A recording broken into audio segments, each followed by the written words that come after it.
the banks of the River Tyne.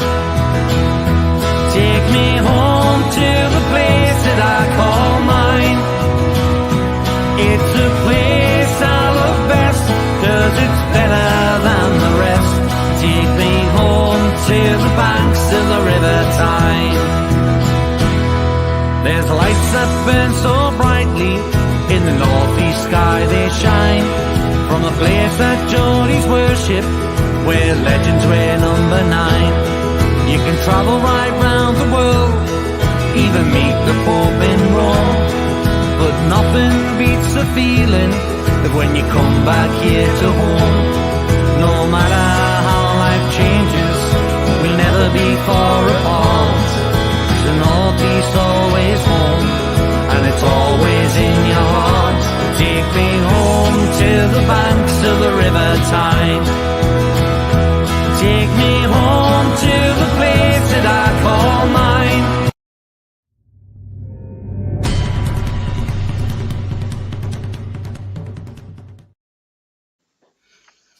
Good evening, everybody. Welcome to It's All Black and White TV. And yes, it's the match preview ahead of the match on Saturday evening. And I've got Craig with me. How are you, Craig? Yeah, I'm all good. Thank you, Tony. Yeah, good to be on. To be honest, when you did that montage, great tune. But of course, there is a man that is coming home this weekend. Just unfortunately isn't going to be in Bournemouth colours. Yeah. Which one? Because there's a couple in there, isn't there? There is, yeah. Do you need to ask? Yeah, exactly. God is coming home. But to be honest, what he has done at Newcastle is nothing short of remarkable. He's a lovely guy, so down to earth, and he deserves every success. And I'm sure, I, like every other Bournemouth fan, hoping that Newcastle, A, win the cup, B, get into Europe, if not better. Let's not forget, it's going to be very, very difficult, but, the title isn't, a formality at the moment for Arsenal. Man City are all over the place, really. Man United drew, so you never know. But it's just great to see him doing so well. Yeah, absolutely, Craig. Totally agree. So before we get in the show, guys, if you like what you see, please smash a like. It does help the channel up the search results. Also, if you're brand new to the channel, then please hit the subscribe button. That is free to do so. Helps the channel grow. And bell notification tells you when I'm live, have a pre-record, or any upcoming shows. So thank you very much. And I've got a few comments here. So before we get in, Mason, football show. Evening, Tony. Evening, Mason. Hope you're well. Paul says Tony. Rolly says hi, Tony. Hi, Rolly.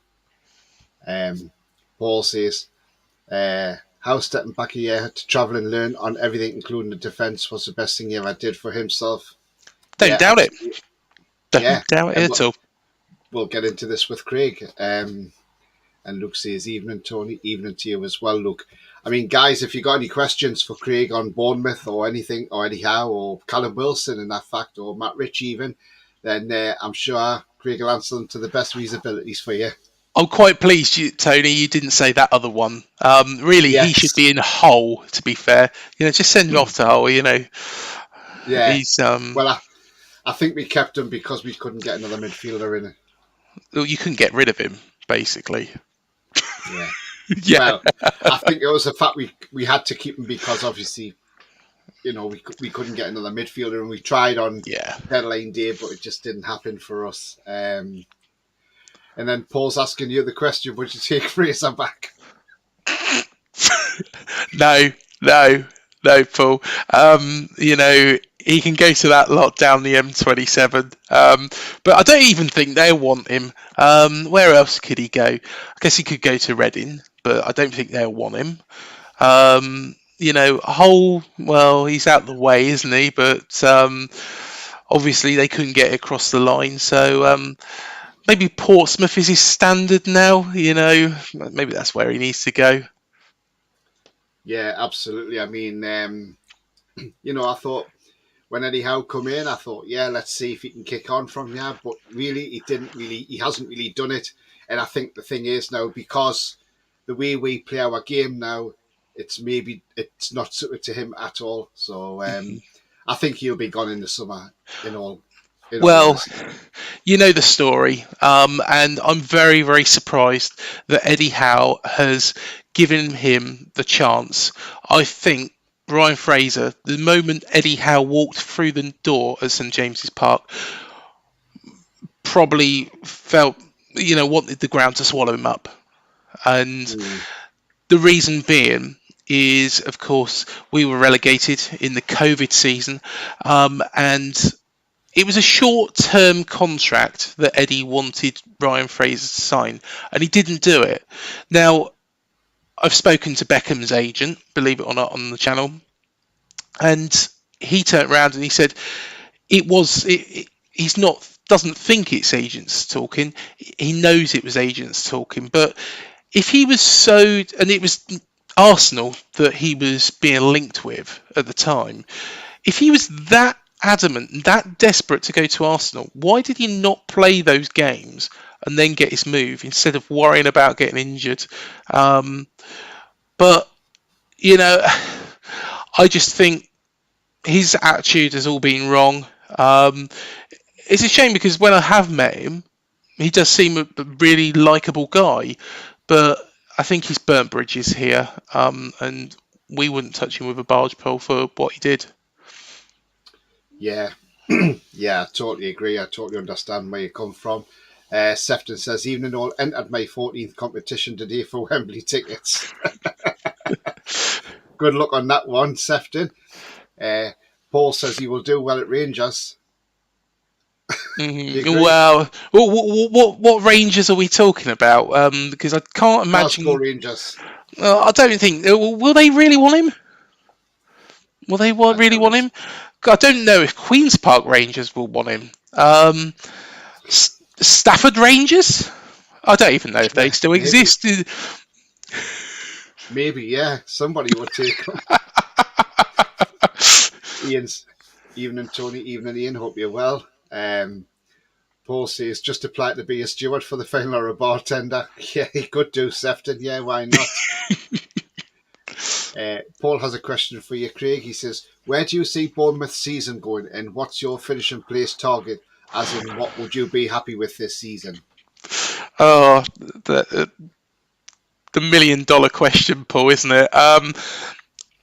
At this moment in time, I would take 17th all day long, just to stay in the Premier League. Shall I go on a bit of a rant, Tony, about what's happened recently at Bournemouth?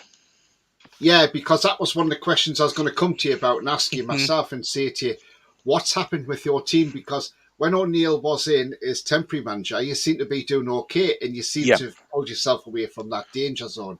And because when we played you, we drew 1-1 and I remember saying to John Sinclair at the time, be wary of Philip Billing. Do not give him space because he'll score. And what happened? We gave him space and he scored. So I was bang on with that one.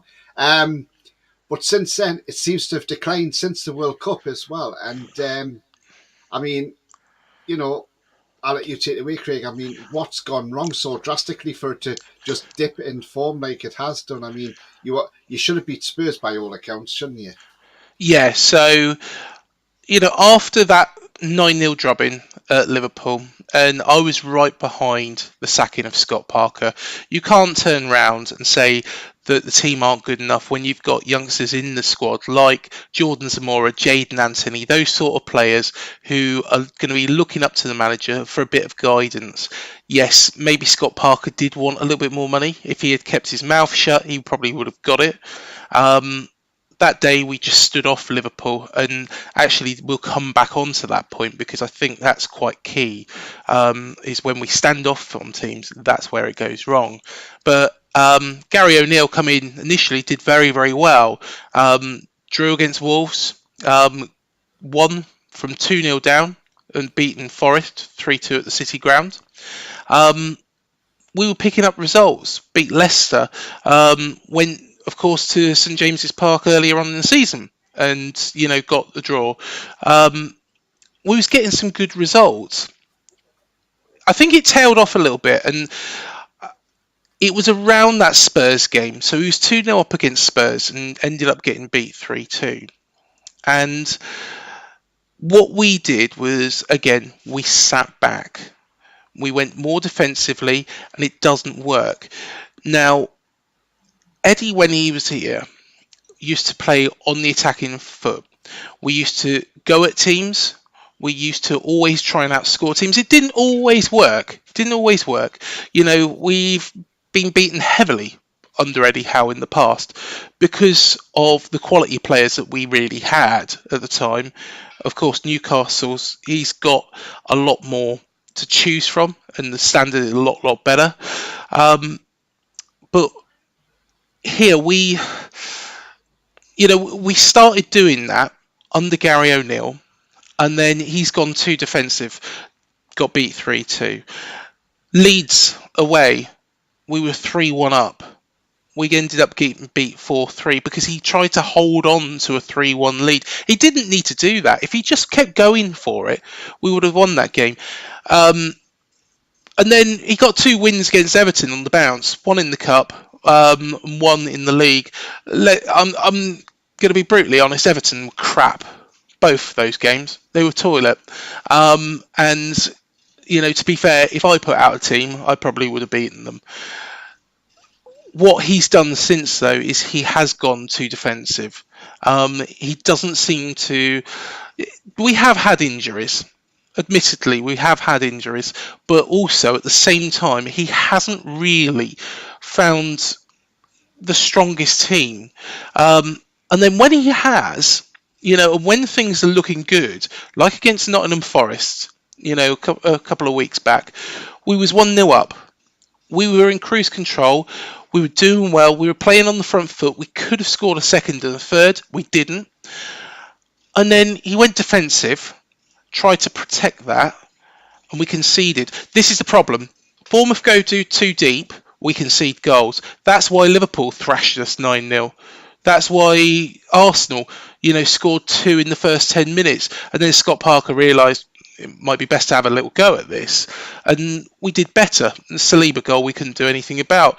And the most ridiculous one, Tony, on last Saturday, so we was playing Brighton, we was holding them, and Brighton, I think, have done very, very well this season. They had players missing, but still, they had quality out there. And what we did was we took off Traore, who is a new signing, was having a fantastic game. Semenyo should have scored one, but didn't. But it was his debut. We'll let him off. And then he put on a defender. Instead, if Traore is tired, move Semenyo back, put Kiefer Moore on up front, and then lump the ball up to him. What we did was we went too defensive again, took Traore off, and we just squandered that point because Brighton just come straight onto us, and we just didn't know what to do. And that is the biggest problem. That is why I think, as much as I've met Gary O'Neill before, an absolutely lovely guy, so down to earth, you know, really dedicated to the job.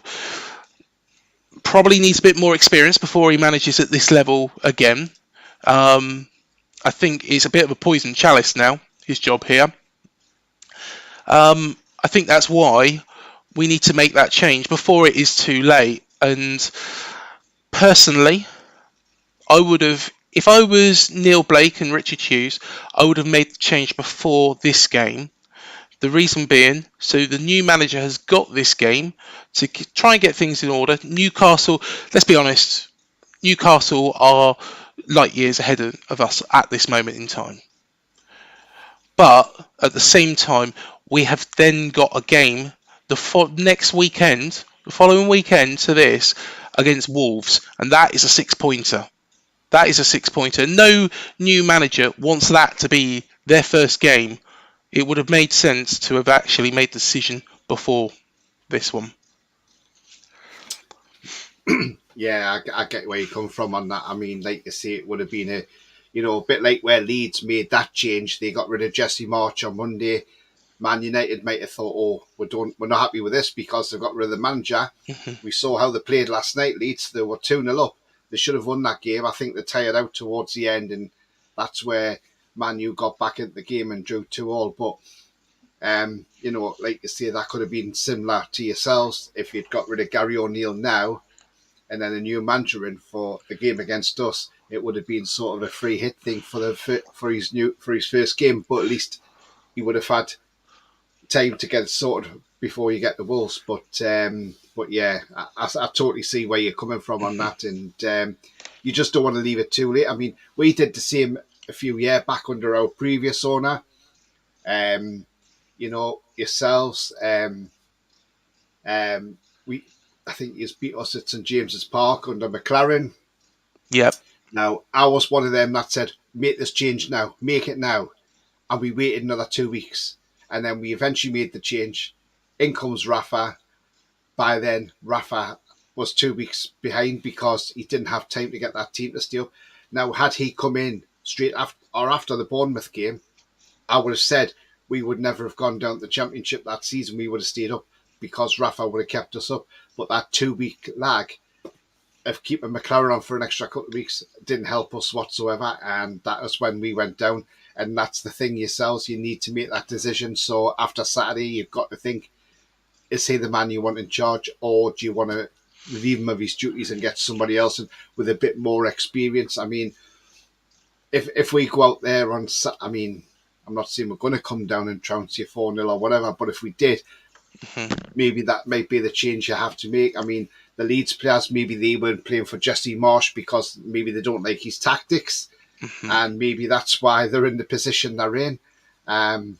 Or it could just be the team's poor all around. But yeah, I definitely see where you're coming from on that one with Gary O'Neill. And I think if you do lose on Saturday, then I think it's like you say, it could be curtains for him, couldn't it? Really? Yeah, I think I can't see him being able to hold on to this job. And really, what we need to do is we need to start making inroads now, because before it is too late. Other teams are picking up points around us. Of course, we've got Everton, who personally I thought were dead in the water. I thought they were goners. Of course, Dyche has come in and he's transformed them. They beat Arsenal, top of the league. Of course, we saw what Leeds did yesterday. We need to do something before it's too late, you know. And to be fair, we need to take points off the teams around us. Wolves are one of those. When Leeds come down to here, we have to take points off them. We need to beat Everton again. Those are the games that we need to win. You know, the free hits like Newcastle, Man United, Man City, Liverpool, those are bonus points to us. We're in dire straits, and personally, we need, I would say, 7 wins to actually stay up. I can't see where 2 wins is going to come from under Gary O'Neill at this moment in time. I'm sorry to say it. I just can't see where 2 wins are going to come from. Yeah, because what you've got to look at is probably you've got to think, right, who are 3 worse teams than what Bournemouth are at the moment? And that's what you've got to think about. I mean, you look at Nottingham Forest. Yeah, you beat them at the City Ground. But since then, Forest have got better at the City Ground. Their players are gelling together now. The 22 players they bought in last summer. But they're starting to gel now as a team. Yep. And Liverpool found it hard there. They lost. Chelsea got a draw there. It's no easy games going to the City Ground now. We've still got to go to the City Ground yet, so I know that won't be easy. But you see Forest now and you think, right, okay, I think they'll be safe this season. They'll stay up because they look as if they've turned the corner. I mean, before Everton sacked Lampard, do you wish in some ways you'd sacked O'Neill? Would you have rather had Dyche at your club right now in this situation? I wasn't really a Dyche man. The reason being is I don't think we have the players to play to that way. Everton do. They've got Tarkowski. They've got a number of ex-Burnley players. The man I wanted is a man who is managing the Championship, hasn't managed in the Premier League, but plays the style, and of course, what you got to remember is we was rumoured to be in for Marcelo Bielsa um, when before they gave Gary the job, and a lot of fans were for that. I think members of the board were for it, and Marcelo is a short-term manager. However, I would have taken his understudy, Carlos Corberán at West Brom, because you're getting what Marcelo Bielsa offers, but that longevity is a young, hungry manager who wants to succeed. And, I think that would have made perfect sense. He might not have been able to keep us up, but at the same time, look at what he's done at West Brom. They were 23rd in the Championship when he took over. They're now, I think, 4th or 5th, and are on a roll. There's only Burnley who are in better form than they are. So he would have been my choice, because you're getting the Marcelo Bielsa, but you're also getting the fresh young manager who, is going to be dedicated to this club and who's done well at other clubs already. Yeah, absolutely. I mean, I know he had that short spell at Olympiacos and he was sacked because of the European Cup and things like that they were in the competition, and they weren't doing very well. And to him being sacked from that, to then come back to the Championship and then go to West Brom and do what he's doing just proves that he has got qualities there. And it just shows the Olympiacos job hasn't put him off management, because it could have sent him the total opposite way. And he hasn't gone the polar opposite. He's gone the way of going back to the Championship, and he could end up bringing West Brom up to the Premier League. Who knows? It's going to be tough. I mean, I think the top two are certain in that league now to get promoted. Burnley and Sheffield United. I don't think anybody's catching them. I mean, you've got Middlesbrough up there as well with Michael Carrick, who's doing a fantastic job there. So, it's going to be an exciting playoffs, I think, at the end of the season. But on terms of Gary O'Neill, then, like you see, obviously you know him better than any of us do as Newcastle fans. We the only reason we know Gary O'Neill is he used to play for Middlesbrough, obviously, and so he's an ex-smoggy in our eyes. But yeah, all in all, I mean, you've got to have what's best for your club. For your club to stay in the Premier League, it's massive because it's the money it brings in, and now you've got your new ownership as well. You don't want to be going down to the Championship with your new ownership and then having to try and get out of it again, because Championship's not easy to get out of. No, most definitely not. And this is what's weird is we've spent, about 75 million this season. We've never even got anywhere close to that. So Bill Foley is putting his money where his mouth is. However, we're persisting with a manager who is probably, he's not experienced. I can't say probably. He's not experienced enough to get out of this situation. He is a nice guy, but nice guys don't win you football matches. And, as much as I would have loved to have seen him succeed, and I really do mean that, it's not succeeded. And I think, I was probably one of the most loyal people to him in our fan base, because I was saying, look, give him a little bit more time, it might get better. I think the moment where I had to think was the Brentford away game, and I thought, this isn't going to get better, this is just going to get worse. And that was a number of weeks ago now. So yeah, I think we have to do something, and otherwise we are going back into the Championship. Yeah, absolutely. Niall's saying, with Fraser being out at favour, any chance Bournemouth would take him back in Richie? I'll tell you what, we'll take Richie and Fraser back, but what we'll do is we'll stick Fraser on a boat from Sandbanks and just send him off to wherever he wants to go. But Matt Ritchie is welcome back anytime. Yeah, he's a nice guy. Andrew says he can be a Yogi Bear park ranger. I don't think Yogi Bear would want him. Yeah, absolutely. Niall says, who were we talking about? The players linked to, we've talked about Fraser on that one, and Paul's answered that question. Paul says, yeah, we used to do the same thing. Used to annoy me because we would lead and then park the bus, and you can't do that. You're going to give them chances, and not all of them will stay out. So it's a poor game plan in his eyes, according to Paul. Yeah. Yeah, completely agree. We just, that's what we do, is for those final 10 minutes, we just park that bus and we invite the pressure on. Against Liverpool, I know it was under Scott Parker, but we just parked the bus for the whole 90 minutes. I was at that game and it was shambolic, really. And then Parker to come out and said what he did was just ridiculous when he tactically didn't get it spot on. Yeah, we could have attacked Liverpool. And yeah, to be honest, Liverpool were very good that day. We could have attacked him. We could have got beat 5-6-0. But at least we would have had a go. We didn't. That's the thing. We didn't go up to Anfield. We didn't have a go. And, we got absolutely hammered. It really should have been double figures. Yeah, definitely. Niall says Trossard's a huge loss to Brighton who went to Arsenal. Yeah. Again, Brighton have got somebody else to replace him. That Mitoma, he looks some player.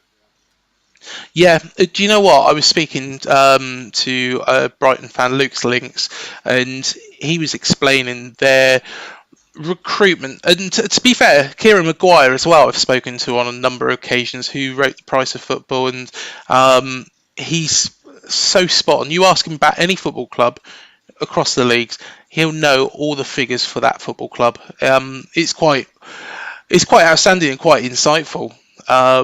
But, it's definitely somebody worth getting on, Tony. But just going back to it, they've always got their recruitment policy. And I think this might be why Gary is still in the job. Brighton's recruitment policy is they will find or train up the next person before, just in case they leave. So, say, for example, Graham Potter was leaving. They knew about De Zerbi beforehand. When De Zerbi leaves, they'll have that person lined up, and it seems to be Brentford do the same. Brentford do exactly the same, where and I think that's what we're trying to do, but I don't think we've got the manager at the moment in place. I hope that somebody at the club is hopefully listening to what I'm saying and is going to go for somebody like Carlos Corberán or Carlos himself, and maybe West Brom have got an idea that clubs are going to come in for him, and that's why they've given him a new contract, so they get more money for him, which, to be honest, is well within their place to do. And I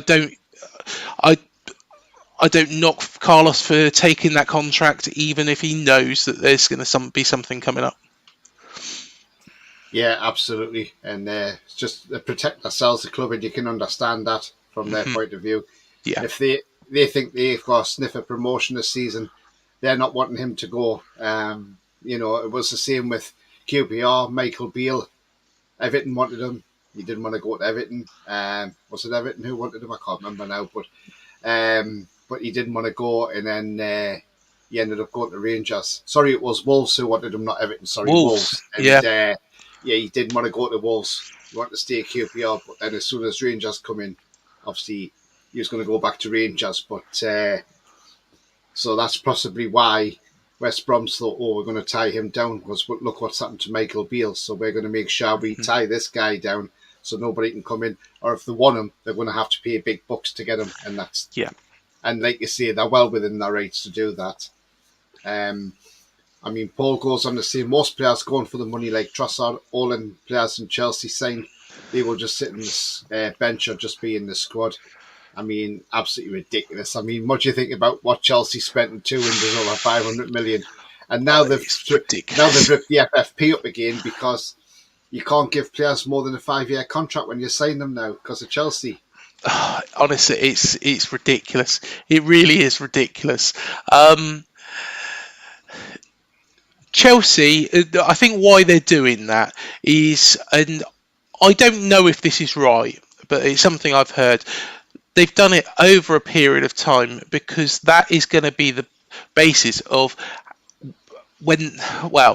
how long it's spread over, that transfer fee to Benfica. Now, I'm not sure if that is right, but if it is, that's quite a clever way of getting round it. But honestly, football's gone mad with fees like that. Newcastle, you've got money. You have got money, but they're doing things the right way. As much as people will and I'm going to really stand up for your club now, Tony. As much as people go on about oil and Saudi Arabia and everything like this about Newcastle, the thing is Newcastle are doing things the right way. They're not spending over the odds. They're not breaking FFP. They are spending money, but they're not. Eddie has transformed players like Joe Linton, for example, that we've spoken about before. He's getting more, the very best out of the players that were already here, even under Steve Bruce. And, fair play to the club. Man City are a little bit of a basket case, as are Chelsea at this moment in time. They just seem to be spending, but I think they're trying to find loopholes around things. It makes it very difficult for the rest of us. And let's be fair, even though we've got Bill Foley now, how are we going to really compete with those very top teams? I just don't think we will, unless we do a miracle and then do something like Leicester have done. And even then, I don't think that's possible again. I mean, Paul says, I bet I regret Stephen Brighton. Does he? I don't know. I don't think so. He probably doesn't, because he knows that if he gets sacked from Chelsea, they'll have to give him a huge payoff. So I don't think he'd be too fussed, to be fair. Paul says, I think the scoreline as well as the result on Saturday will determine if obviously Gary O'Neill stays or goes. Yeah, exactly what Craig was saying. Mason says, I'm surprised new owners didn't get their own man in his opinion. Do you know what? This is what's really weird about this, is that Bill Foley was the one that appointed Gary O'Neill. So Gary O'Neill was in interim charge, before this even come out.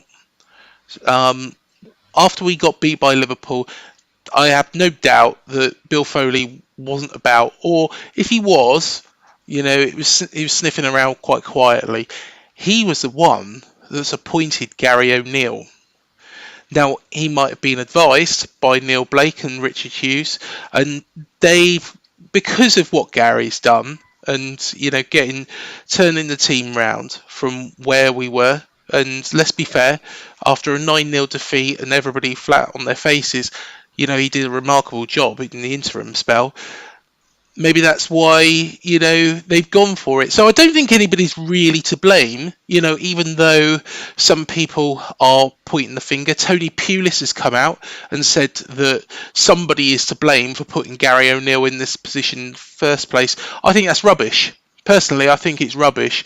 I think what has happened is they expected Gary to carry on that good work. Gary's kind of, and a bit like Jason Tindall did when he was manager of this club. Jason Tindall's a fantastic coach. He's not a manager. And I think Gary O'Neill, I think he's more of a manager than Jason Tindall, but he's not there yet. Not to manage in the Premier League, which is an unforgiving league with, one of the weaker squads in the division. I think like Jason Tindall, though, things have gone wrong. And Gary O'Neill doesn't know how to put them right. And that is the big, big thing for me. And that's why we're in this situation, I think. Yeah. Well said, Craig. Well said. Paul says there's no easy games in the Premier League whatsoever. Absolutely Apart from not. Everton. Yeah, apart from Everton, yeah. Well, yeah, hopefully that's the case still. Yeah. Paul says, have faith in your teammate. Look at us last season. I've got faith in the players. The new players we have signed sensibly. Atara, who no doubt will play, is a quality player. Dongo Atara, his name is. It's spelled Dango, but Dongo Atara looks a fantastic talent. He's only a youngster. He's quality. Signed from Lorient, of course, which is a club that Bill Foley has got a 30% stake in. So there was that little bit of uneasiness about that. But Hamid Traore looks very, very good. Semenyo, I think I'm probably a little bit on the bench with Semenyo at the moment. He's very polarising. I spoke to Mark McAdam, who works for Sky Sports and is a Bournemouth fan. And, some days he's unplayable. Some days you're not sure why he's on that pitch. That was effectively what Mark was saying. And I think, I'm a little bit undecided about Semenyo, but I think he will come good. He's youngster. We've signed a Ukrainian youngster as well, young defender. He looks good quality. Vina from Roma. And of course, Darren Randolph as well, who I think, is a good standing goalkeeper should we need him. And I think he's good to have around the place as well. So I think the business we've done is really, really good. I think it's really good. And maybe that might be why the board are giving Gary O'Neill a little bit longer, because they feel, right, see what he can do with these guys. But I'm sorry, but after that Brighton game, taking off Traore and going defensively, it was basically suicide. We lost the game because of that. Yeah. Paul says, I was going to say Bielsa, I reckon you have the players on that side to play how he likes to. I mean, he was linked to Everton and he turned it down, saying the players were too slow at Everton. I think, to be honest, Bielsa probably would have been better suited to this team. I don't think Everton are that far ahead of us. I don't actually think they're ahead of us at all. I think they're a different style. They probably are Dyche quality, where it's long ball tactics. Yes, we've got Kiefer Moore, but we don't really play in that way. We haven't got the players to play in that way. Bielsa, I think, yes, would have been a lot better appointment. I think he plays pretty football, which is what we're used to under Eddie. We was used to that. To be fair, I think we play fairly pretty football under Gary O'Neill at times. But I would say, because Bielsa is a short-term manager, I would go for his understudy. I think that's the most sensible thing we can do. Yeah, totally agree with you on that one. Alan says, evening guys. He says, Vincent Kompany is the manager your new owner should try and get. I mean, I can't see him leaving Burnley. I can't see him leaving Burnley mid-season though. No, they're definitely in the Premiership next year. They're definitely up. I mean, Vincent Kompany's learned off all the different managers Man City's had. He's, the Mancinis, the Pellegrinis, the Guardiolas. He's learned from them all. So, and he is a terrific manager. He's doing really well. And that's probably what you need to do, go from Belgium to go then to Championship level and manage there. And at least he's working his way up that way. And then if he gets Burnley into the Premier League, which I think he will do, and keeps them there, then he might be a highly rated manager after that. But I think he should stay at Burnley, to be fair, and I think he would do. I don't think he'd leave during the rest of the season anyway. I think it'd be next season if he was going to go to anywhere else. Yeah, definitely. Luke says Teeth could get sacked this week if they lose at the weekend. Talking about Jurgen Klopp. You know how he's got them bright white pearlers, hasn't he? Yeah. I hope not, Luke. I hope not, because I want Jurgen Klopp in charge for when he comes to St James's Park a week on Saturday. Because I want us to be the team that beat them, and then Liverpool to maybe dispense with these services, because he ain't had a great season at all. So let's hope not, Luke. Let's hope they get a draw with Everton at least, and then let's hope we're the team that maybe pushes the boat on that one. I think we need a bit of revenge on him. Yeah, everybody does, don't they? Yeah. Paul says, why can't they go for Rafa? If the owners are ambitious, and he will do a job. Yeah, I don't doubt that. I don't doubt that. I think, unfortunately, with Rafa Benitez, I think his stock dropped a bit because of Everton. Unfortunately, I think Everton is a bit of a poison chalice, isn't it? Really, Yeah, but yeah, I don't think we'd go for Rafa Benitez. But you know, I'm not saying that he wouldn't do a good job for us because I think he probably would. Again, yeah, Everton have got this weird style of play, haven't they? I do agree. With they are slow. Their players are traditionally slow. Um, they're a perfect Dyche team. They really are a perfect Dyche team. Um, you know, they don't play pretty football, Everton. Um, and I can see why Anthony Gordon, ran off to Newcastle at the quickest yeah, opportunity. To be fair, but yeah, I still think Everton are going to be in trouble. I still, yeah, even with that Arsenal win, I think teams will realise, right, okay, Dyche is back in the Premier League. This is how we combat a Sean Dyche team. yeah, absolutely. Uh, Mason says, would Craig take Dean Smith for the short term with the experience he has in relegation scraps? Not a bad shout. Not a bad shout. I think till the end of the season, and this might be the way we go, is that we get rid of Gary O'Neill and we get somebody in till the end of the season. So, a Dean Smith. Um, we get in even Raf Benitez for a period of time. Allardyce, to be honest, would not surprise me. Allardyce till the end of the season. Not somebody we're going to stick by after the season, but somebody who will have a good fist of getting us out of trouble.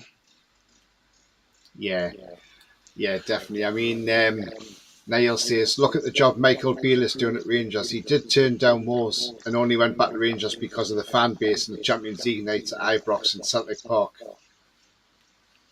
Well, to be honest, we've got quite a loud fan base, but there's not many of us. There's not many seats at Dean-Court, so yeah. Hopefully Dean-Court will be rocking on Saturday, but like I say, there's not that many of us. There's not many that can get in the stadium really. Yeah, exactly.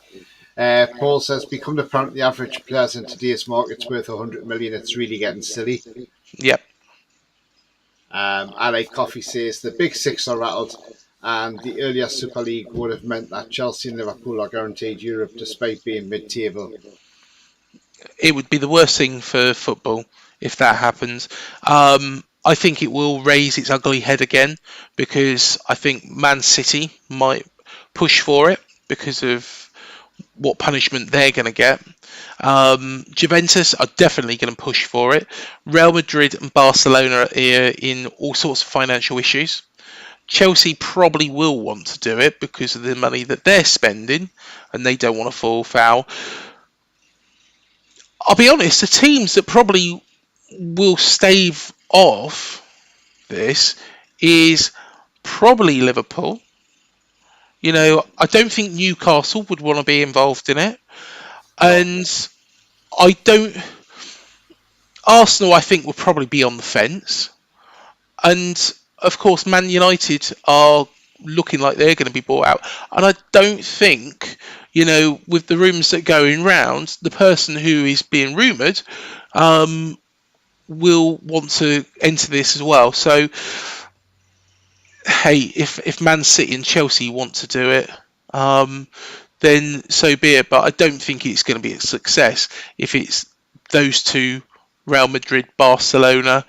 I don't think the German teams will. I think they've been burnt. I think, and I can only imagine Juventus. If it's going to be a 5-team league, I think interest in it is going to wane very, very quickly. Yeah, definitely agree. Paul says, I knew this was going to come up. He says, off topic, but how comes the Premier League threatened to reject our takeover if it was found out that they are linked to the Saudi royal family, but yet their group from Qatar is linked to the royal family, right, Paul? I know exactly what you mean by this, because we had this problem, but you know how like we were linked to this kingdom of Saudi Arabia in PIF. We had to prove separation between that, which we did prove separation, and that was proven. But I see exactly what you mean, Paul, on this. And what really annoys me is if they don't want to pay the $6 billion that Man United are up for sale for. They want to pay a bit less. But the thing is, if this takeover goes through, and this goes through within a couple of months, I will be really annoyed because it took 18 months to get our takeover through. We had to jump through a lot of hoops to get that through. And the thing is, until when Richard Masters was first saw our takeover, there was no red flags. But once Gary Hoffman appeared in the building at the Premier League headquarters as the chairman, all of a sudden red flags started appearing. Now he stands on the commentary touchline on the terraces with his mate Richard Keys, and Gary Hoffman was there purely and simple to stop the takeover going through. And what happened was, once our takeover went through, it was funny because within a week of that takeover going through, Hoffman offered his resignation that he was leaving within 3 months. Now, why would you leave as Premier League chairman within 3 months when a takeover's gone through? Because the problem is he was there to stop that takeover, and because he didn't succeed in that, he then realised he was surplus to requirements in the Premier League and had to go. Also, but prior to all this going on and prior to us having this cat case hearing, we also found out that Gary Hoffman was having trouble because he was in charge of Monzo Bank, and they were having a lot of problems, and there was some fraud going about in there as well. So, it's sort of like the heat was on him. So not only from Monzo Bank, but then also once our takeover went through, he had to go. He knew he had to go. He couldn't stay. But I know exactly what you mean, Paul. And if they get that Qatari move through straight away or very quickly, like I say, I will really be upset because and I can see why Amnesty International don't want to go through. I mean, we saw the World Cup. We'll not go too much in, but I know the World Cup, the human rights there weren't great. I mean, we had a fan from Wales. She couldn't even get it. She was next professional. She couldn't even get in with a rainbow hat on. I mean, it was absolutely disgusting the way Qatar went on. I didn't think it was the greatest place for a World Cup, in all honesty, and I just hope they don't ever get the World Cup again because they ruined that tournament, I'm afraid. One, it shouldn't have been in mid-season. It should always be in June, I'm sorry, after the season's finished. I never want to see a mid-season break again. I think it's disrupted far too much. And also in Qatar, I just didn't think it was great at all. I mean, Craig, do you want to give your thoughts on this going on with Man U and obviously what Qatar? I mean, did you agree with the World Cup? No, not really. No. I think once it was out there, the actual what you saw on the screens, what they wanted you to see on the screens, looked very, very impressive. Like the grounds and the football was good, that was on show. However, the human rights violations was, well, what human rights, over there? It was a complete and utter mess. With regards to the Manchester United takeover, personally, it took us long enough to, get our takeover across the line, and personally, I think that if it is easy sailing, you can't as the Premier League, you can't turn around and say, right, okay, because they're from Qatar, that they can sail through it because they're Manchester United, they can sail through. I'm sorry, but it's ridiculous. It is ridiculous. The only thing I would say is I don't think they will go with this Super League idea. I don't think, personally, I think Middle Eastern owners, I might be wrong here, I think that they will be quite traditional and keep the Premier League as an English league. Yeah, absolutely. I totally agree. I think they're saying tonight that Premier League teams are not interested in the Super League now, so that's good news if that's the case. Yeah, definitely. I mean, I like I Coffee wouldn't be said, surprised, though, yeah, if Man City changed their tune after all this. I wouldn't be surprised at that. And the reason being is because of the sanctions. Not necessarily the owners, because of the sanctions. They'll probably want to start their own league. And Chelsea, I don't get a good feeling about that Chelsea owner. I don't. no, I no, really don't. no, I don't either. Todd Bowley, no. I like Coffee says, you think if our takeover never happened, then Man U and Liverpool would not bother looking for new investors? That's the thing, Coffee. We don't know, and it's one of those questions, isn't it? And who knows? But we certainly are causing panic amongst them. And Alan says they are jealous of Premier League success coming back again so soon with the Super League idea. Yeah, again, it's yeah, that's exactly what they're doing. They're just jealous of it, aren't they? And let them get on with it. As far as I'm concerned, as long as we're not involved, I don't mind. Niall says Darren Randolph was once at Motherwell and the SPFL. Great keeper for us. Used to go out with Rochelle Humes. He's now engaged to Alexander Burke. Yes, yes, he is.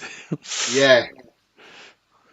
And looks like Leeds aren't getting that manager from Getafe. I think it is Getafe. All right, okay then. So I think that they are, because of course Carlos Corberán was at Leeds. I wouldn't be surprised if they went after him. And to be honest, I think he'd do a great job there. And I think he would prove that we should have moved faster, really, if he does go there, because I think that would make sense for Leeds. I think that would make sense for Leeds. It bloody makes sense for us, I can assure you that. Because he plays the style that we want to play. We wanted Bielsa. Why not get his understudy who's going to be more loyal? yeah. Ali Coffey says if Pep leaves and becomes Bournemouth manager, what would he change at Bournemouth? Not to bloody sit back on a 1-0 lead. Yeah, that is the big thing. That is the big thing with this football club. Since Eddie's left, Scott did it, all the time. But, when you're playing Liverpool and when you're playing... to be honest, he did it last season as well. He did it last season. He did it against Swansea. And we was 3-0 down against Swansea. And somehow he realised he had to go for that game to actually get into the Premier League. And we got a draw out of that. But there's a difference. If you're defending and trying to hold on for a point against, or trying to hold a 1-0 win against Forest, who have signed that many players, who are a Premier League side now, we've got to say, it's a bit different than doing that against somebody like Reading or Peterborough or someone like that. You might be able to hold on to it against them. To be honest, we didn't. But yeah, I think just go for it. Go in the same style that Eddie taught us, because Eddie just goes for the juggler, and that's, I think, what really Gary should have done from day one. Just not sit back. Yeah, be a bit more brave. Yep. Ian's in, he says, he's got a question for you, Craig. He says, if Bournemouth are relegated, could they come straight back up, or would they do a Sunderland double relegation? I don't think we'll do Sunderland. No. I personally, because of the players we've signed, Atara, Zabrinski, who is a Ukrainian international, who is quality, who is real quality. I think we probably would definitely challenge for the first, to come back up the first time of asking. If we had a manager like Carlos Corberán and we was in the Championship with the squad we've got now, I would put money on us going straight back up as champions. Yeah, there you go, Alan. You have your answer. Ian, you have your answer. Alan says, you have a blueprint for it. You all know anyhow. Absolutely. You have an echo, Tony. I don't know, so I don't know what was happening there. So I don't know. Ali Coffee says, how are Man United fans complaining about lack of investment when they've paid big money to buy players? Yeah, again, it's... They always do, don't they? Exactly, that's what Man United fans do, isn't it? Alan says, was it not about piracy? Alan, there was piracy mentioned, but it wasn't actually come out why it all of a sudden went through. We know on that weekend when we played Wolves in the pouring down rain when we lost 2-1 with Steve Bruce in charge. I know that was when sort of like the Kingdom of Saudi Arabia paid beIN Sports some compensation, and things escalated after that. So we sort of putting that together as that, but then there was other factors in that as well, Alan. And to be fair, in all honesty, I think at the end of that CAC case, I think that guy was going to have a hearing, and because of what Daniel Jowl brought out when he said the Premier League wanted to kick us out of the Premier League 6 months prior to that, I think we had way too much evidence against the clubs, the Big Six and the Premier League, and I think had it been brought out in public, I think the men in the blue uniform would have been knocking on a few doors as well, because there was a lot of conspiracy going on. And the thing for a start as well, when you've got beIN Sports writing to 19 Premier League clubs asking them to block the takeover of Newcastle United, for a start, collective lobbying in this country is an illegal act, and it should never have been entertained. And because that's all being brought out, I just think the Premier League folded and realised, do you know what, if this comes out, a lot of us are going to be in serious trouble. And I think that's why they put it through. And so, yeah, it could be doubt the piracy as well. That could have been one factor in it. But I think that CAC case opened up a can of worms, and I think the Premier League thought, oh, we better get this takeover pushed through straight away, and let's move on from it. And that's exactly what they've done, I think, in my eyes anyway. Paul says, yes, I was took long, but due to the piracy issues, as soon as the Saudis paid, the comp all went through. Yeah, again, exactly. But again, could it have been down to the CAC case as well? Paul says, we all know the Premier League are corrupt. Well, we thought they were, didn't we? It happens in any league. Look what's happened to Juventus. They've had a 15-point deduction for irregularities, and I don't think they're as far as what Man City's are, but we'll soon find out what's happening with them. Paul says it's just Israel family, one rule for and a different rule for everyone else. Again, we don't know what the links are to them.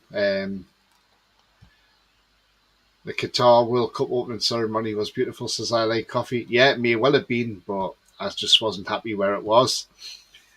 Paul says, the links to the royal family gets me, as it couldn't happen, but it's fine for Man United. Yeah, exactly. It's Man United, isn't it? You've just said the name there. Mm-hmm. He says, too much money in the Premier League for the English clubs to be interested in another midweek competition. Absolutely. But yeah, what I want to touch on, Craig, this guy came in our club. He's been, he kept us up from relegation last season. We hadn't won in 14 games. Mm-hmm. We're now the only team that's done that so far. Had our first win in 14 games and stayed in the Premier League. Now, 12 months ago, we were just out the bottom three because we'd beaten Everton 3-1 at home. And we just sneaked out the bottom three. But we finished 11th place last season. But 12 months on, from just going out the bottom three, we're now in the top four. I mean, and we're in a cup final. And I remember when I'd done the preview with you on your channel for the Carabao Cup final against Bournemouth. I remember you saying to me quite clearly, "I'm surprised you're doing well in the competition because Eddie doesn't normally do the cups as such." Um, but I mean, what do you think about the 12 months he's done at Newcastle United? I mean, it's phenomenal, isn't it? It's to be honest, I never doubted him, but I didn't think he was going to do as well as he actually has. Um, I think you know when he took over the job from Steve Bruce, there was concerns that it's a big job. There was a lot of risk taking Newcastle potentially into the Championship. It looked like at that point that was going to be where he was probably going to have to start his work from at that point. Yeah, And I think his first game, wasn't it, against Brentford? He had COVID as well, so he wasn't even on the bench that game. And then gradually pulling the team up to 11th last season. Well, it was outstanding. Absolutely outstanding. It was better than what I expected him to do. I expected him to survive, once he got going, but not do that well. Off the back of that, and I had a look at the statistics at the end of last season, and I turned round to Harry Redknapp on our show, and by all means, all Newcastle fans, have a watch of that. Flick through to the Newcastle bit and just see what Harry Redknapp said, because I predicted Newcastle would finish third. And Harry Redknapp basically said I was bonkers. There was only two teams that I put above Newcastle, which was Liverpool and Man City. I got that one wrong, Liverpool, but to be honest, I don't think I've got Newcastle wrong, and I personally think you'll get into Europe. Will you finish above Man United? I bloody hope so. I really hope so. Like I say, you never know. Arsenal may go on a wobble. Man City might have points deducted. Man United can't beat Leeds, and Newcastle are fairly consistent. So there is nothing to stop a surprise happening if everything lines itself up. It's a huge ask. It probably won't happen, but boy, I'll be absolutely delighted if it did. Yeah, I mean, I look at Eddie Howe and I think, he doesn't do what most managers do, because when that managers come out of jobs, they normally they'll have a sabbatical, but they'll not do nothing in that sabbatical. They'll just sit about or whatever. Eddie Howe didn't. He went out and about. He went around thinking, how can I become a better manager? How can I do this? Let's go to Juventus. Let's go and see Maurizio Sarri. Let's stand on his training ground for him for about a week or a couple of weeks and see what he does and learn from him. Then he went to see Simeone at Atletico, done the same there, done the same with Jurgen Klopp. I mean, to me, Eddie Howe, he seems to be getting a bit more he's got a bit of a swagger about him now. And I think a lot of that possibly is rubbed off from Simeone, because Simeone's got that bit of swagger, that bit of shithousery, as we call it, but, and the players have got that instilled in them now as well. And, I mean, you get these pundits saying, well, Eddie Howe won't do well defensively, but he'll do well attacking. But he's doing well defensively as well as attacking. We just need to start putting bit more chances away at the moment. But we are creating the chances, which is the great thing in football. As long as you're creating chances, you've all got a chance of getting a goal. But with defence, it's solid now. I mean, it's as solid as it's been for a long, long time. And Eddie Howe is the second best manager in the Premier League, English manager, at 16 games unbeaten. Now, he's got to get past 25 games, which was by Frank Clark for Forest back in 95. Can he do that? Absolutely, of course he can. And let's see what happens. I mean, we ain't lost since August. I mean, We got beat off for Liverpool in controversial circumstances, in my opinion. But I think the job Eddie Howe's done in the time he's been at Newcastle and the short time is nothing short of phenomenal. And people to say that because we've got the money, that last summer, oh yeah, they'll dispense with Eddie Howe, they won't have him now, they'll get a bigger manager in who can take them next level.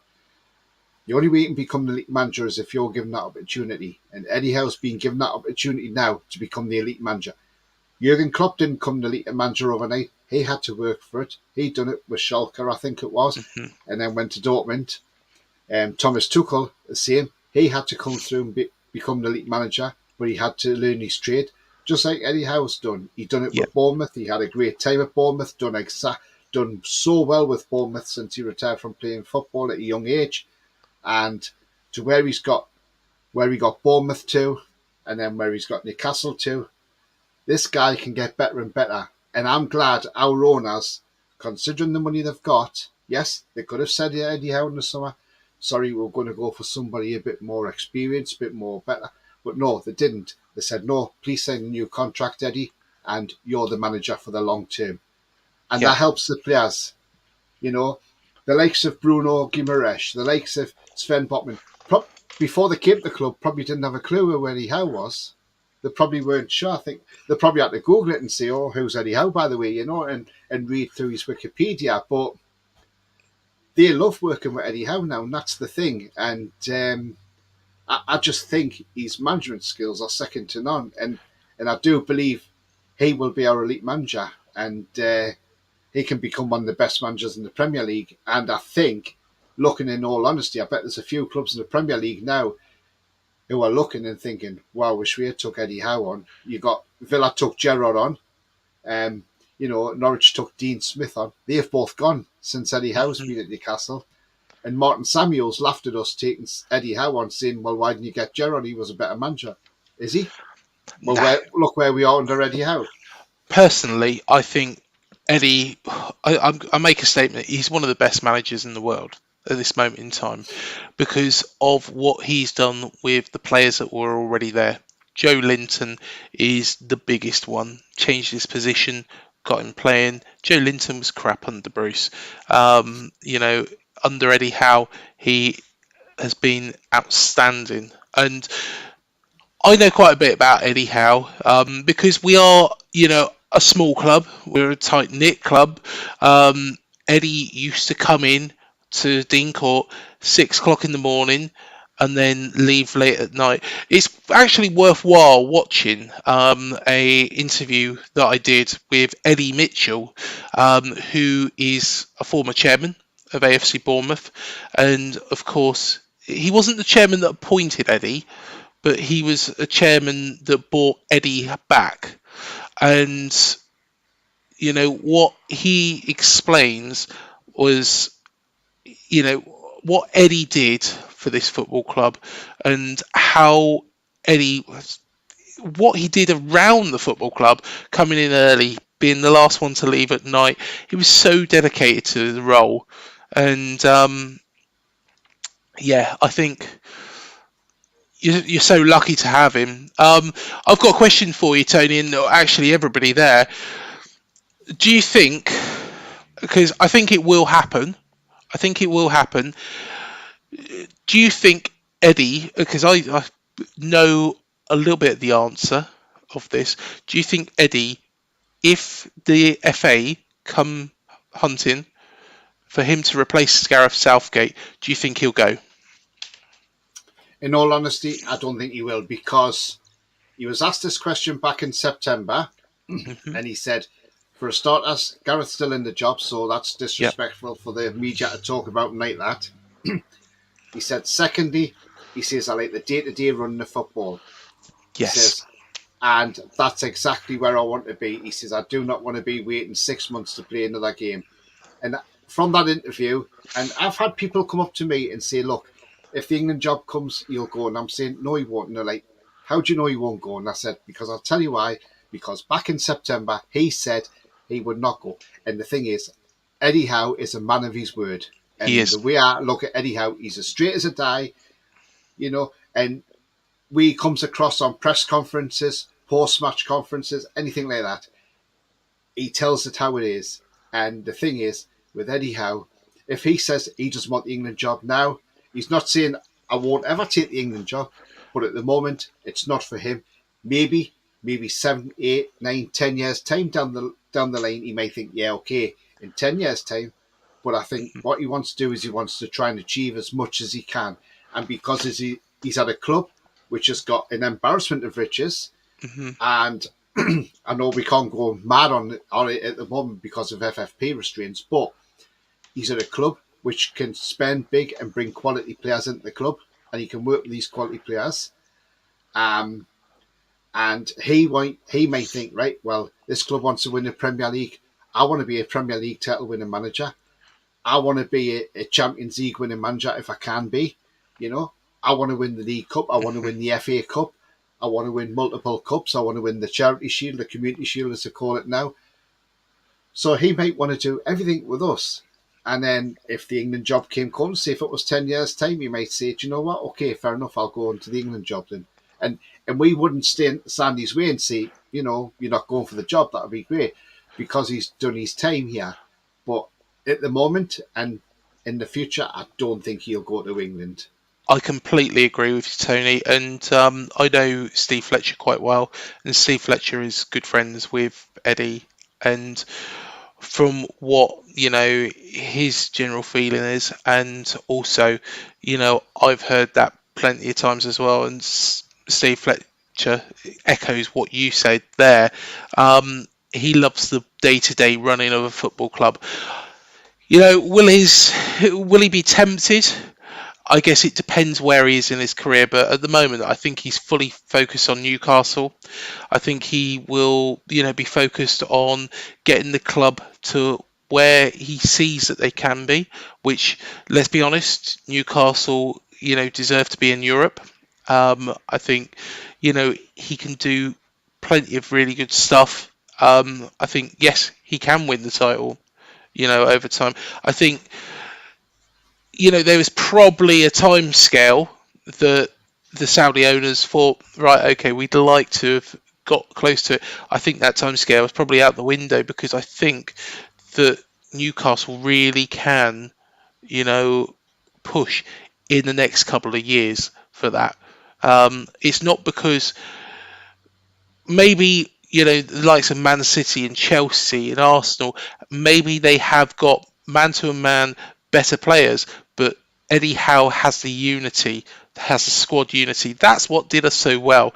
We had Mark Pugh signing from Hereford United. We had Steve Cook signed from Brighton, effectively a Brighton reject. Simon Francis, who'd been at Charlton, again, didn't particularly do that well. He put them all together and made them into a team that played in the Premier League. And that's why Eddie, I think, will eventually win, trophies with Newcastle. Not because he's got the best squad, because I think, Man City and Chelsea can still probably outspend any team, out there. Do Newcastle really want to spend that amount of money? To be honest, I think they're doing things the sensible way, whereas I think Chelsea and Man City might come cropper because of it. What they're doing. So he'll win things for Newcastle, but he'll do it because he's got that team united behind him. Yeah, definitely. I definitely agree with what you're saying there, Craig. Neil asks a point. He says, Craig, thoughts on James Hill, who's on loan at Hearts in Scotland? Is he a good defender? Yeah, he's a decent defender. He's not ready for the Premier League as yet. He definitely isn't ready for the Premier League as yet. I would have liked to have seen him. I'll admit, would like to have seen him go to the Championship on loan. And I wouldn't want him to go to someone like Burnley. I'd want him to be tested. Hearts probably one of the better teams apart from Rangers and Celtic in the league, so is it the best move for him? I don't actually think so, but I think he's a good defender. I think he will do well, and I think he's got a good future ahead of him. The difference is we signed him under Maxim Denim, where we were having to get players in, who are prospects, and that was what Eddie did so well because he brought players in who were prospects and made them, good players like David Brooks. Of course he's not back yet after, of course, going through lymphoma, but hopefully, fingers crossed, he'll be back soon. He's got the all clear though now, so we're thankful for that. But he brought in David Brooks and he made him a better player. No doubt the coaching team at Bournemouth couldn't bring James Hill on, but what we are now in is we're in the situation where we can bring in players for bigger money. Like Zabrini, well, we signed him for I think 24 million. We can sign those sort of players. So is James Hill going to get a shout? Potentially, but I think probably be more of a fringe player than he would a starter. And does he really want that? We'll have to see when he comes back. Yeah, absolutely. Yeah. Paul says about Eddie Howe. Nope, he's already said he's happy where he is and likes the day-to-day training, which you won't get with England. Absolutely. Completely agree. Rowley says, a great guest. I hope Bournemouth survive, but get battered on Saturday.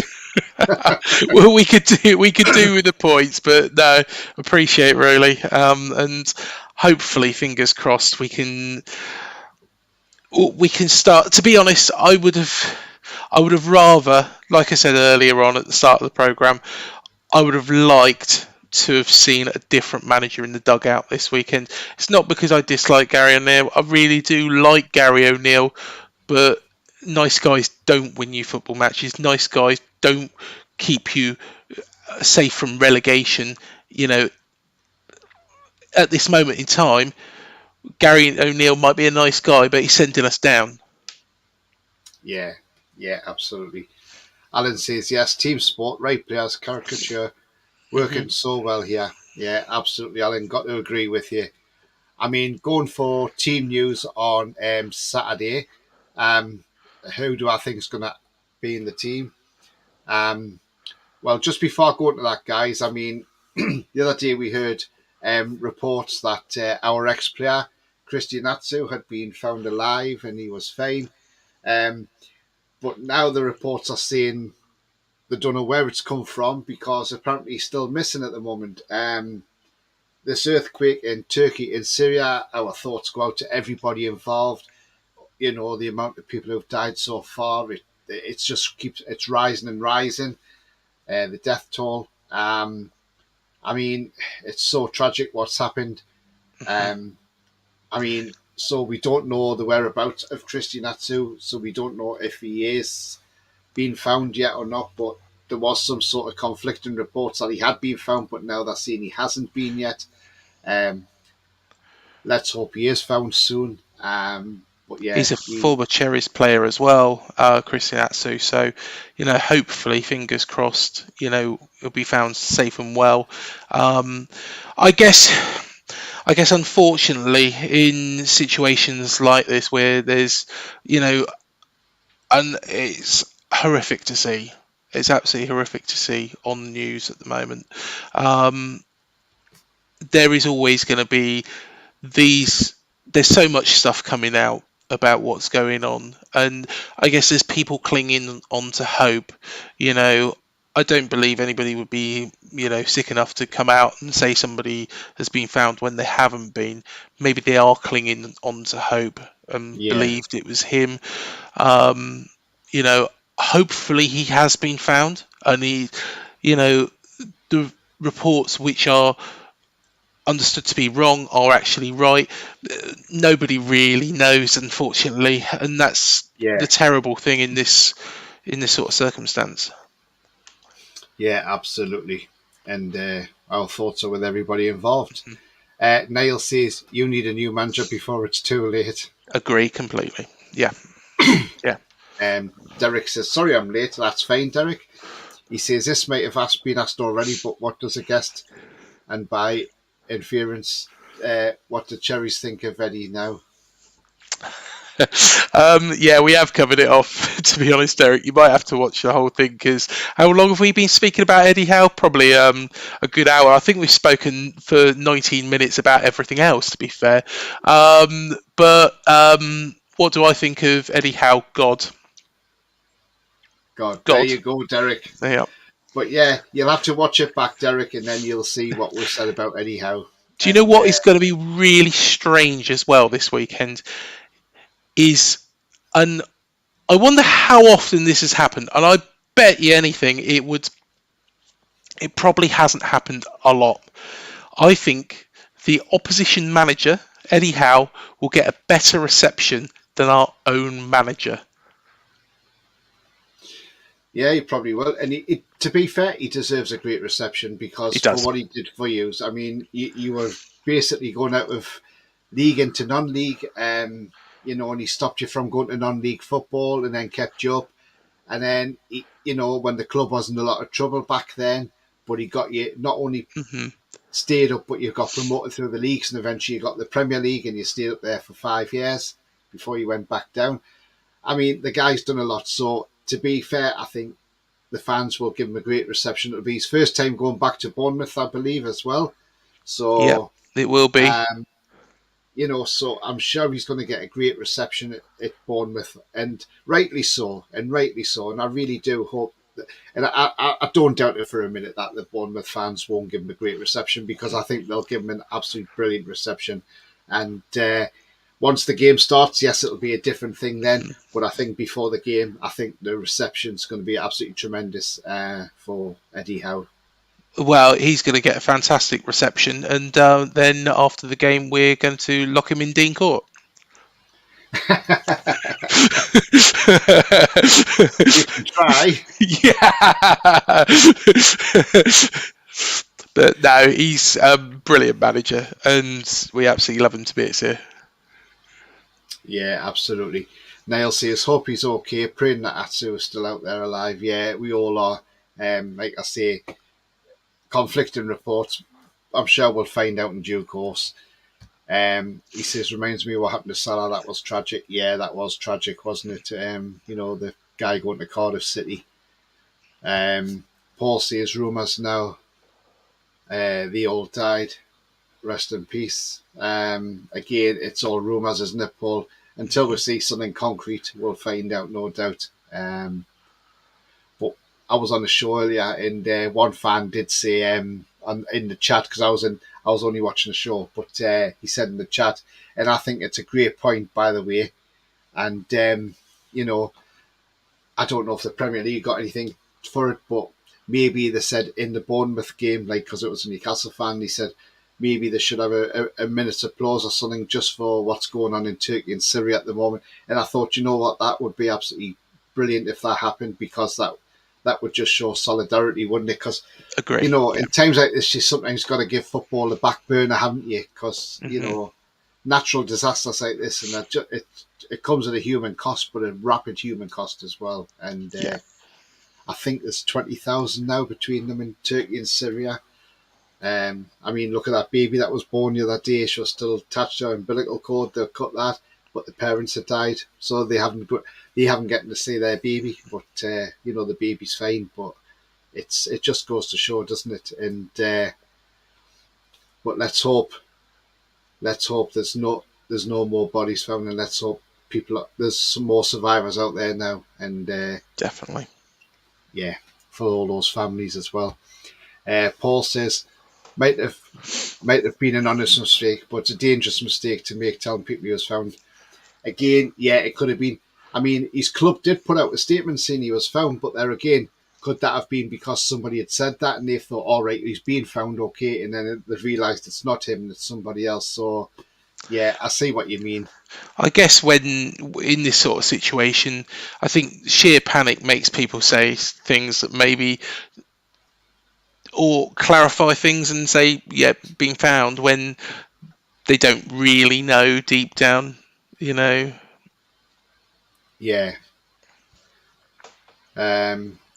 Derek says King Kev got the same at Fulham and City when he was the manager for them. Yeah, he did absolutely, and yeah, Eddie Howe will get a great reception at Bournemouth without a doubt.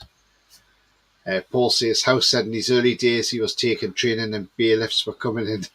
Yes, yep, that is true. That is very, very Yeah, true. So they used to clear out the club shop, and then the club used to have to stump up to get everything back. So yes, that is actually true. yeah. Niall says 100% Craig, he almost took the Celtic job a couple of years back and turned it down. Can't remember if it ever came out the reason he turned down the Celtic job. I believe he spoke to Mackay, rugby guy. I think it was to do with not having his backroom staff as well, wasn't it? And because wasn't Jason Tyndall manager of Bournemouth at the time? Yeah, yeah, he was, and personally, I think it would have been a mistake. Yeah.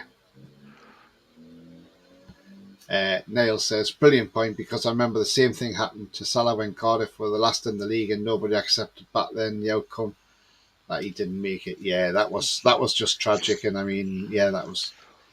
And he says, I mean, Cardiff did it because just in case I meant to write, sorry, the word is wrong. No, that's fine, mate, that's fine. I mean, talking about team news ahead of Saturday, I mean, it's a hard one. Who's going to play for us on Saturday? I mean, what changes would I make? I mean, this guy came on, our new signing, Anthony Gordon, £45 million worth. I thought he did well in his little cameo against West Ham. He put a nice through ball for Wilson. Fortunately, Aguirre caught Wilson up and got the ball off him. I mean, this guy, I would love to see him start, but who do you start him in place of? And that is the thing. Who do we start him in place of? I mean, Maxi didn't really have his great game last week for us, you know. So, but do we say we keep Maxi in the team? Because when Maxi's played against Bournemouth, he's always been dangerous against Bournemouth. So do we keep Maxi in the team and maybe replace Joe Willock with Anthony Gordon? That's the question. That is the big question. But one man we definitely know will keep his place on Saturday, and that will be this guy, Callum Wilson. He's been off it since the World Cup, but he did have that assist for Isak against Fulham, but then he did get his goal last week as well against West Ham. He's a legend. A legend. Yes, he is, isn't he? Yeah. I'm just thinking, his pace and everything now, as things starting to catch up with him, maybe injuries now, but you know, he's still got it. He's still Premier League proven. But I believe he will lead the lane on there. He will definitely start on Saturday without a doubt. And this guy, our £63 million man, will be on the bench, no doubt, because he'll be over his concussion protocol now. After he got that against Southampton, when he stopped a James Ward-Prowse free kick. So yeah, so we should have Isak back in the squad, and also this guy has started on a run now. He scored a couple of goals and he provided that beautiful assist for Callum Wilson last week. So I expect to see him in the team on Saturday as well. And I just hope this guy does not pick up a yellow card on Saturday. He's on 8 yellow cards. He got a yellow card for diving against West Ham last week. I would think Eddie Howe's probably told him, don't do it again this week. If he keeps out of trouble this week, he's fine because he can play in the final. Because I believe if he got a yellow card this week, he'd probably more than likely get one against Liverpool, and that would put him out of the cup finals. So hopefully Joe Linton behaves himself this weekend and doesn't pick up any unnecessary yellow cards. So yeah. Just going to a couple of more comments. Derek says, yeah, Gordon for Willock, rest the same. Yeah, absolutely. Alan says, Celtic's one of the biggest clubs in the world. It's just in a rubbish league. Yeah, it is. Ryan says, hi, Tony. I'm laughing at this Man U takeover. They think they surpassed Newcastle, but forgotten no club can be owned by a royal family, and PIF have 4 times all the money as the Qatar themselves. Yeah, exactly. And we just have to see what happens with that one. Paul says, to be fair, Mickey was given a chance after chance. ASM deserves the same. He's been out. Just give him a couple of starts, he will come good. That's the thing, Paul. Last week, I wanted to see the unplayable Maxi. I wanted to see the Alan St. Maxim that we know. And I just didn't see it last Saturday, and I was rather disappointed. I was frustrated as well because I was like shouting at the TV, like, "Come on, Maxi, you can do this." And it was like he just wasn't doing it. So I think, in all honesty, I think Willock should be replaced by Gordon, and I think Maxi should stay on the left. And Neil says, turns out the Celtic do have a good manager with Angie, but it was either him or Eddie at the time. Yeah, he's doing very well at Postecoglou, or however you pronounce his name. Derek says, I'm no Maxi Superman, and after watching the game live, I thought he had a poor game. I've now watched the whole 90 minutes 4 times, and to my surprise, he barely put a foot wrong and did far more. He did do a bit more, yes, he did. I totally agree, Derek. Don't the Qatar Consortium own PSG, says Rolly. That's the owner of Behind Sports, Rolly. So I don't think it's the same people, mate. And Derek says, tackling back, crucial defensive tackles. Then I realised, again, it's another one of Eddie Howe's traits. What do you think your team news will be for Saturday, or how are you expecting the same team, or any changes? To be honest, I think Katara will play. I think he's been quality. I think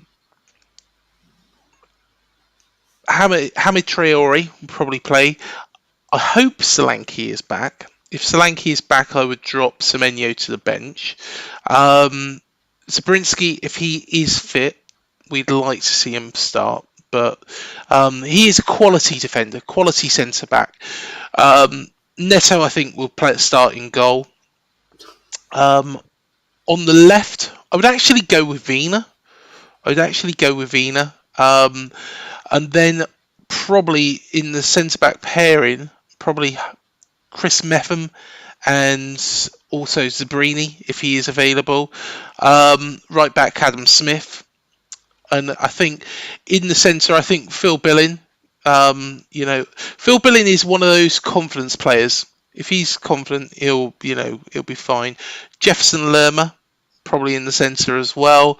And then I think you have Jade Nancy on the left, right Atara, and then Hamid Traore, and I'm hoping Solanke up front. That would be a solid skeleton. It would be the same formation as what went out against Brighton. However, one thing I don't want to see Gary O'Neill do is go and sit back. If we are playing well, we're getting a decent result. A decent result at this moment in time against Newcastle, would be a draw. If we are doing that, the last thing I want to see Gary O'Neill do is sit back, go defensively, because as soon as he does that, we've had it, because Newcastle will score.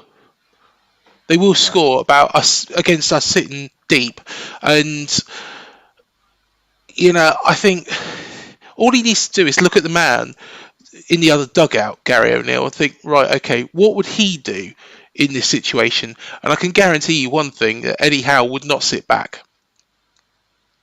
Yeah, absolutely. Yeah, he'll play attacking football anyhow. Yeah. So we do our press and intensity, which has caught a lot of teams out this season. And this is where we've got to start being a bit more acute now. When teams are sitting back, like Leeds did, and like West Ham did to a point, we got to start working out how can we break this team through. Instead of trying to pass the ball through an eye of a needle, try something different.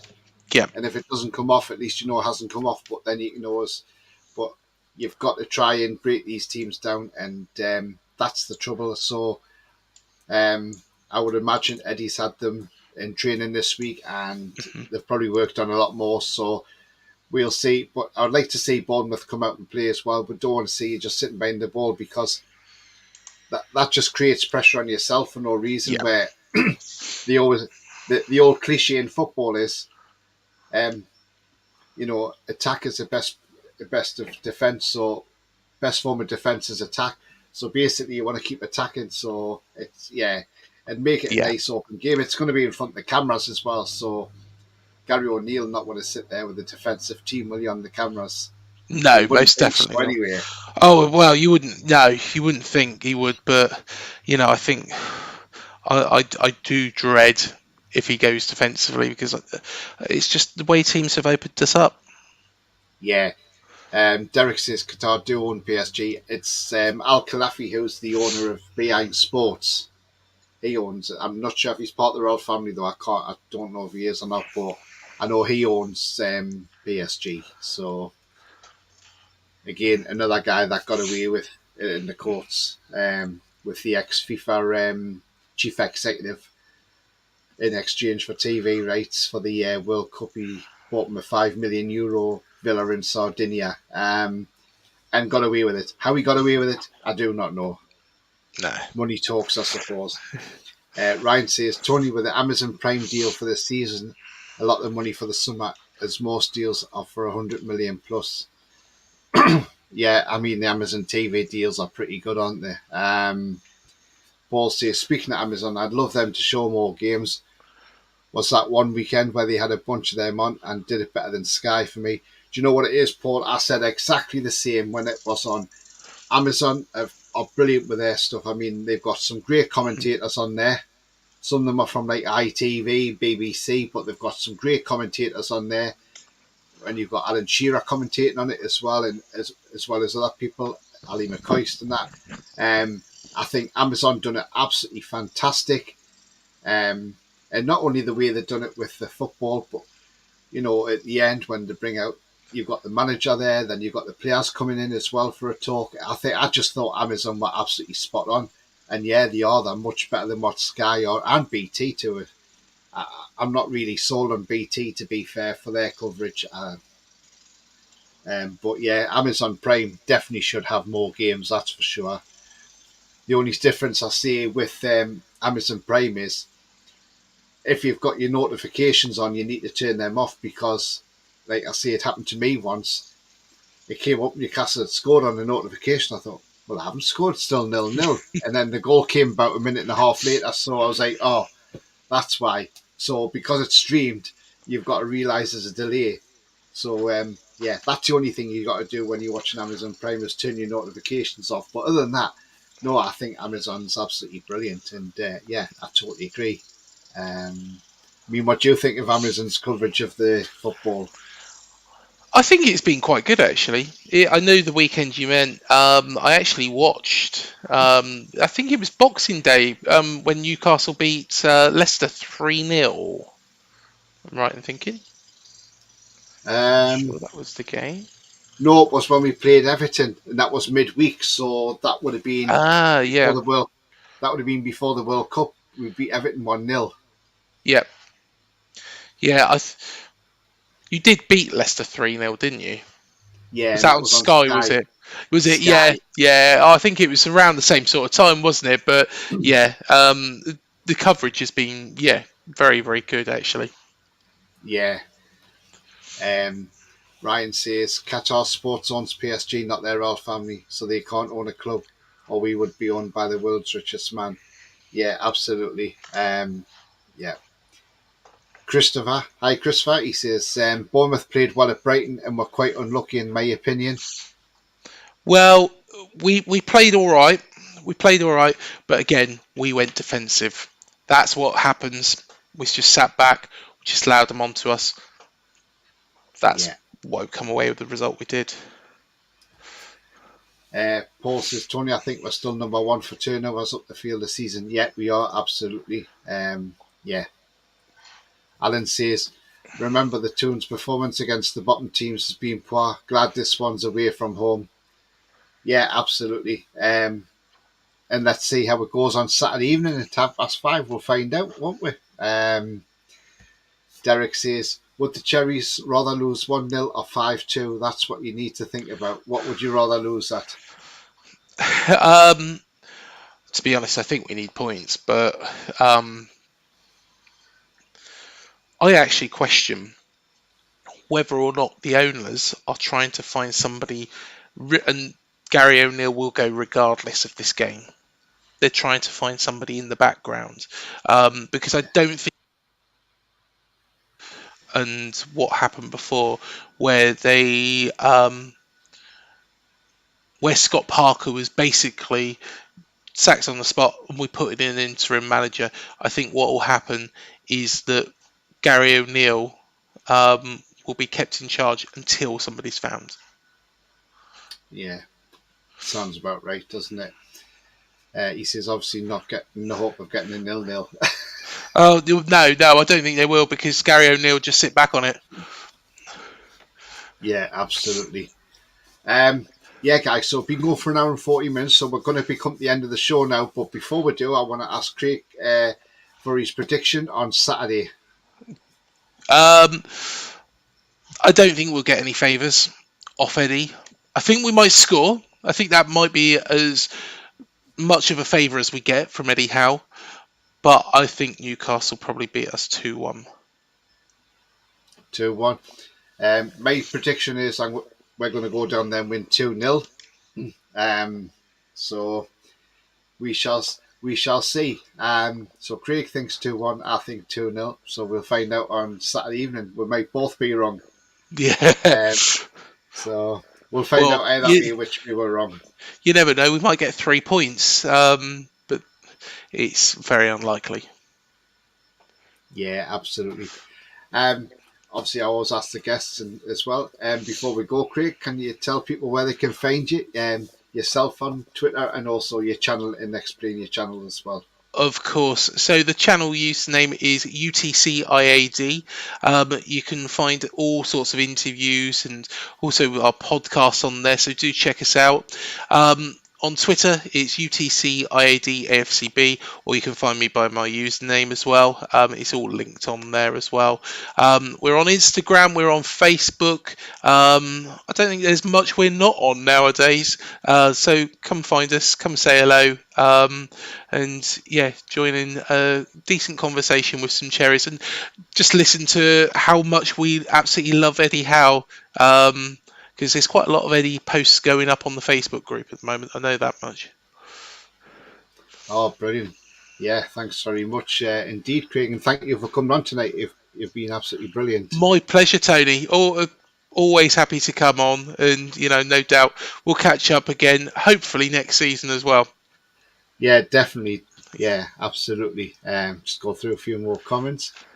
Alan says 2-1 Newcastle. Good night, guys. Good night, Alan. Have a nice evening, mate. Paul says stranger things have happened this season. Yeah, well, they have, haven't they? Rolly says excellent show, guys. Thanks very much, Rolly.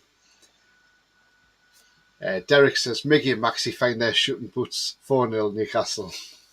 Oh, that's a bit of a blow, isn't it? Well, yeah. To be honest, you might get rid of Gary O'Neill. Yeah, you may get your wish then. Yeah. It's not really a wish, I would say. I think he's such a lovely guy, Gary O'Neill. Personally, though, we need to change things. If we want to stay up, we've got to change it. Yeah, absolutely. Yeah, guys, if you like what you see, please smash the like button. It really does help the channel up the search results. Also, if you're brand new to the channel, then please hit the subscribe. It's free to do so. Helps the channel grow, and bell notification tells you when I'm live, have a pre-record, or any upcoming shows. So as I say, guys, I'm hoping to get Junior Turner on before the cup final. Hopefully we might even get Chris Dobie back as well. Chris Dobie is a local darts player, a professional darts player, Craig, from our neck of the woods. Big Newcastle fan. He recently won the Masters. He was on my show 2 days before he was competing in the Masters. He went and won that tournament, and last week he won in the Premier League for the first time. Excellent. So he's doing well since he's been on my show. Yeah. Well, you never know. Hopefully, Bournemouth will do well since, coming on here, but yeah. Hopefully not. Yeah. But I mean, yeah, on Saturday, I hope we win. But in all general, I hope you stay in the Premier League at the end of the season. I really I'll be do, absolutely because delighted if we did. yeah, especially for a club of your size, it's Mhm. great to have you in the Premier League, and let's hope that continues. Ian says, "Great show, guys. Thank you very much, Ian." Lewis says it's the Eddie Howe derby. That's come up now. And Alan Coffee says Alan Shearer too. That would be great to have Alan Shearer on, but I don't think he does podcasts, unfortunately. And guys, you can find me on Twitter. My username's there. You know what it is. Give me a follow, and I'll follow you back. And also, my channel, which is on the screen behind me. But yeah, guys, thank you for watching tonight. It's been absolutely brilliant. I'll have a word with Craig backstage.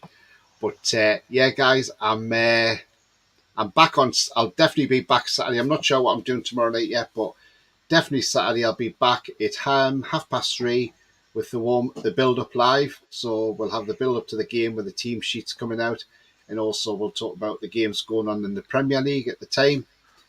And then on after the game, I'll probably have an instant reaction as well. So keep an eye out for that as well, guys. But until then, guys, from me, from Craig, have a great evening. Enjoy whatever you're doing for the rest of the night. You may be getting ready you may be going to bed to get up for work in the morning. But until then, guys, see you later. Take care, and away the lads.